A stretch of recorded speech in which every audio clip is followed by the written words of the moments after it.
বলমারীতে ট্রাকের ধাক্কায় easy bike যাত্রী নিহত। ফরিদপুরের বলমারীতে ট্রাকের ধাক্কায় ইজি বাইক উল্টে যাত্রী নিহত হয়েছে। নিহত যাত্রী রূপাপাত ইউনিয়নের কাটাগড় নিচুপাড়া গ্রামের মৃত আফসার মোল্লার ছেলে জাহাজের মাস্টার মনোয়ার মোল্লা। রোববার সকালে উপজেলার রূপাপাত ইউনিয়নের কলিমাঝি মান্দারতলা ও ঈদগার মাঝামাঝি মাঝকান্দি ভাটিয়াপাড়া আঞ্চলিক মহাসড়কে এ দুর্ঘটনা ঘটে।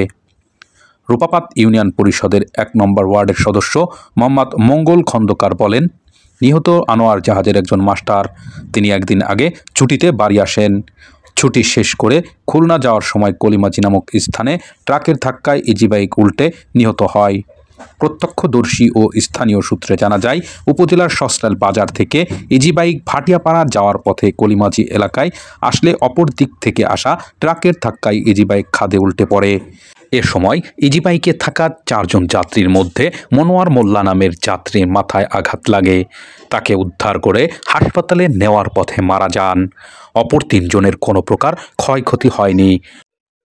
বাড়িতে গেছে যাবি খুলনা, তা খুলনা জাহাজে যাবি কলিমাঝি তালতলা যা অ্যাক্সিডেন্টে মারা গেছে।